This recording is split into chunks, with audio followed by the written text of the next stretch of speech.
a resplandecer o seu rosto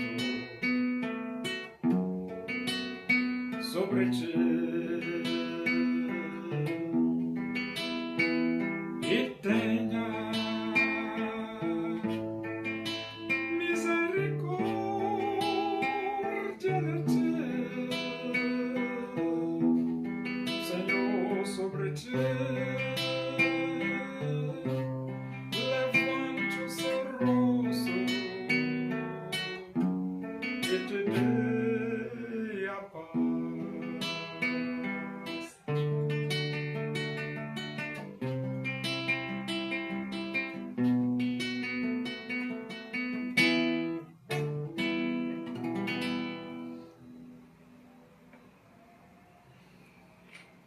Vamos abrir a Bíblia Sagrada.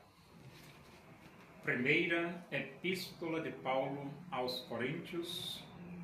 Nós vamos para o capítulo 1 e vamos ler do versículo 10 até o versículo 17. Diz assim as Escrituras Sagradas, a Palavra de Deus.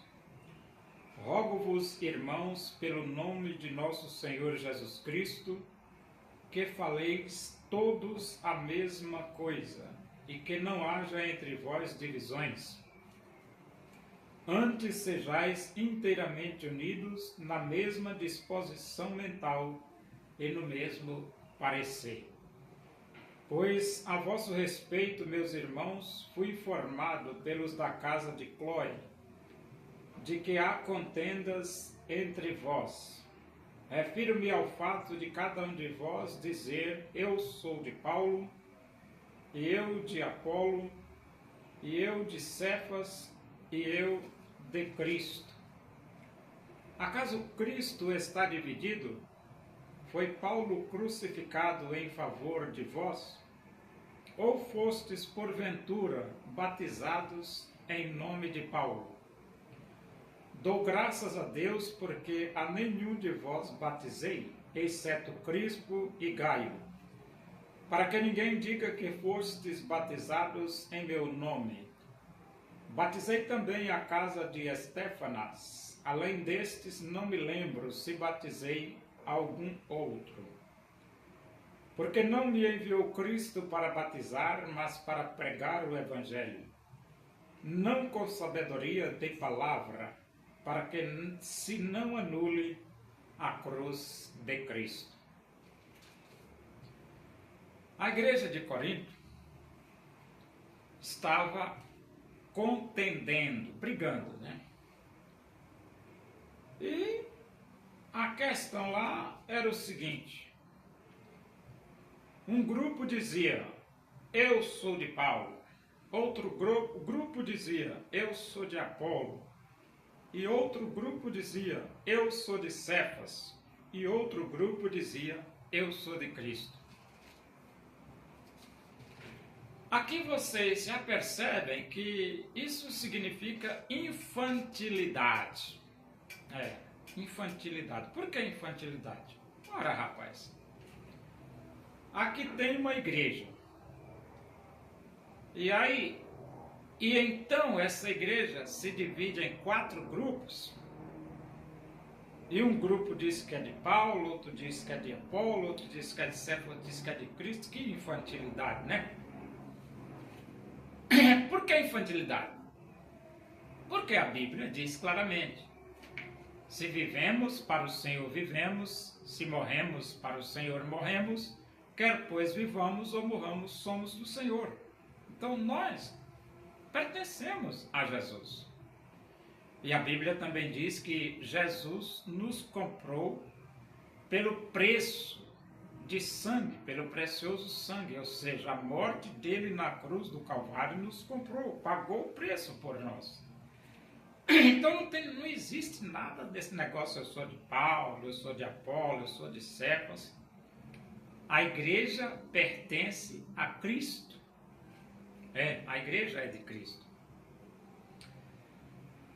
No versículo 10, ele diz: rogo-vos, irmãos, pelo nome de nosso Senhor Jesus Cristo, que faleis todos a mesma coisa, e que não haja entre vós divisões, antes sejais inteiramente unidos na mesma disposição mental e no mesmo parecer. Então a igreja deve falar todos a mesma coisa? Claro que sim. Claro que sim. Por quê? Porque a doutrina de Cristo é só uma. E é essa que nós devemos defender.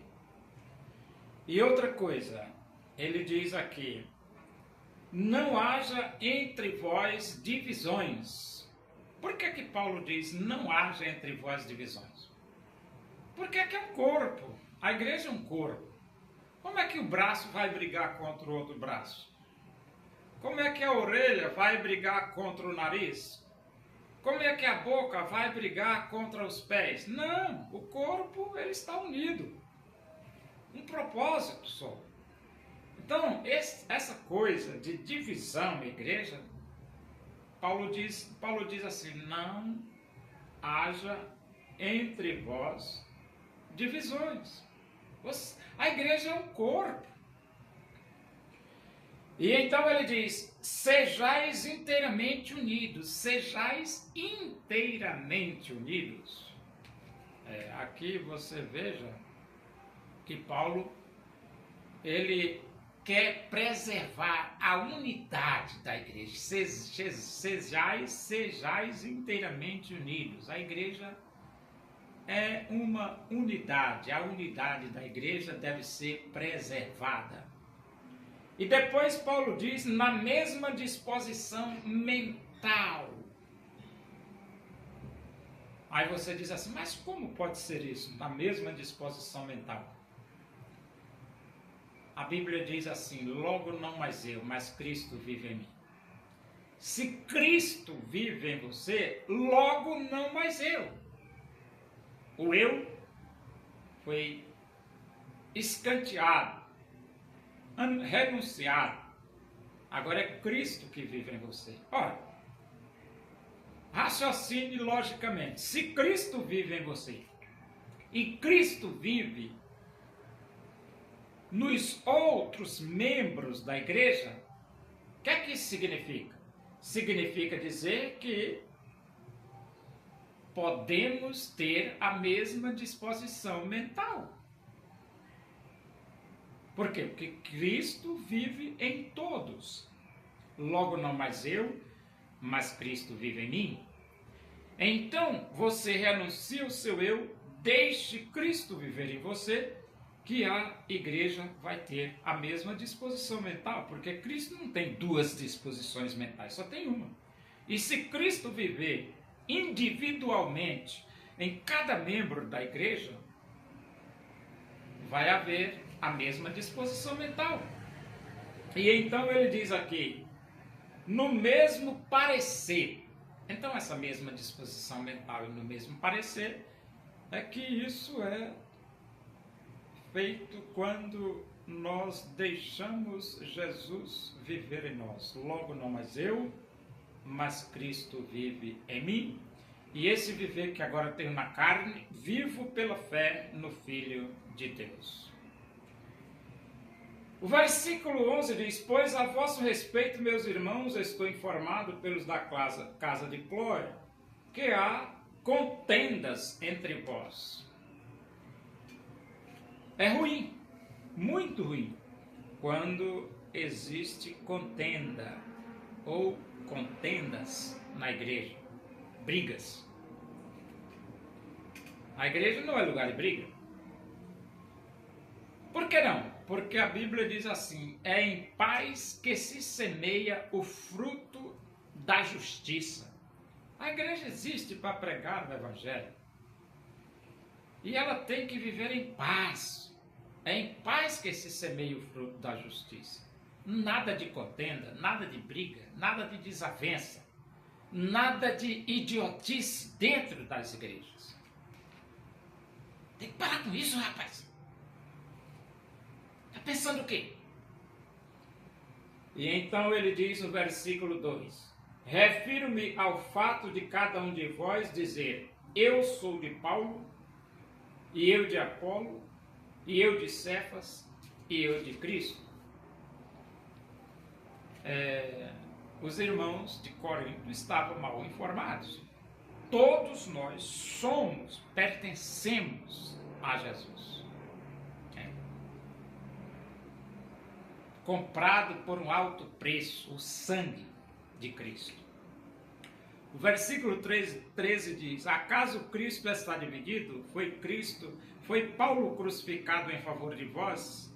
Ou foste porventura batizados em nome de Paulo? Aqui Paulo usa um argumento que Cristo dividido. Não, Cristo não está dividido. Foi Paulo crucificado em favor de vós? Aqui ele usa esse argumento aqui para ele mostrar que os irmãos de Corinto estavam completamente fora da realidade. Paulo não foi crucificado em favor de ninguém. Quem foi crucificado foi Jesus. E ele diz: ou foste porventura batizados em nome de Paulo. Mesmo que Paulo tivesse batizado, mas isso não dá essa autoridade de você pertencer ao apóstolo Paulo. Não dá não. Versículo 14: dou graças a Deus porque a nenhum de vós batizei, exceto Crispo e Gaio. E depois, o batismo não autentica que você pertence a quem lhe batizou. Não, de jeito nenhum. Para que ninguém diga que fostes batizados em meu nome. Exatamente. Batizei também a casa de Estéfanas. Além destes, não me lembro se batizei algum outro. Aqui serviu para uma informação histórica, né? O versículo 17 diz: porque não me enviou Cristo para batizar, mas para pregar o Evangelho. Então, pregar o Evangelho é mais importante do que batizar. Só que, por exemplo, como pregador do Evangelho, você precisa batizar os convertidos ao Evangelho. Por que você precisa?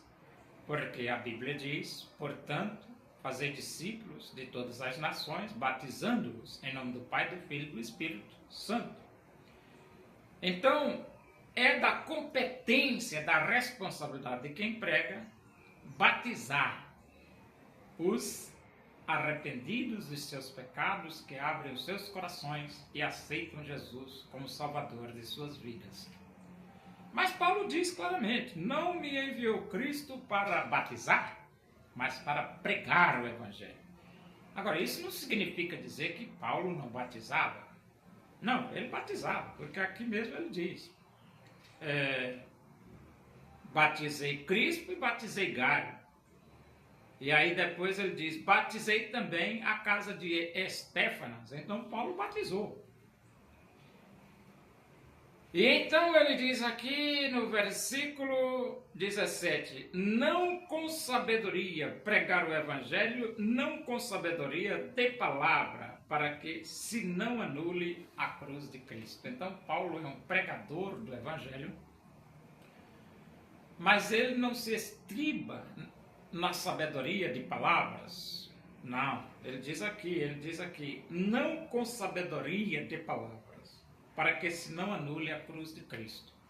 Então Paulo prega o Evangelho de uma forma bem simples, para que todos entendam que só Jesus Cristo salva.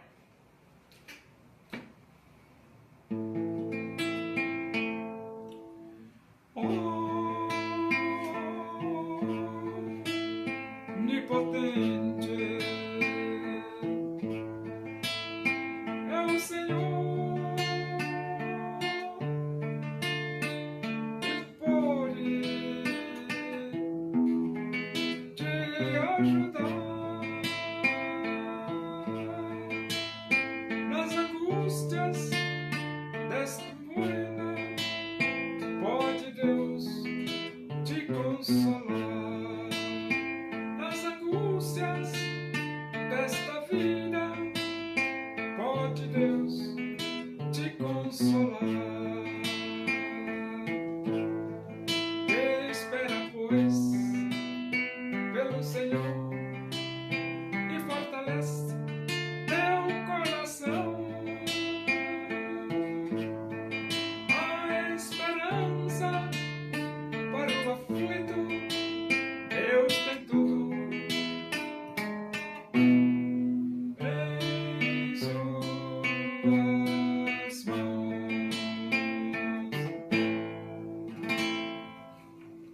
Oremos, agradecemos a Deus por esses momentos na tua presença aí, que o amor de Deus, a graça do nosso Senhor Jesus Cristo, a comunhão e a consolação do Espírito de Deus seja com todos nós aqui, com todo o teu povo em toda a face da terra, hoje e para sempre. Amém. Bom dia, que Deus os abençoe.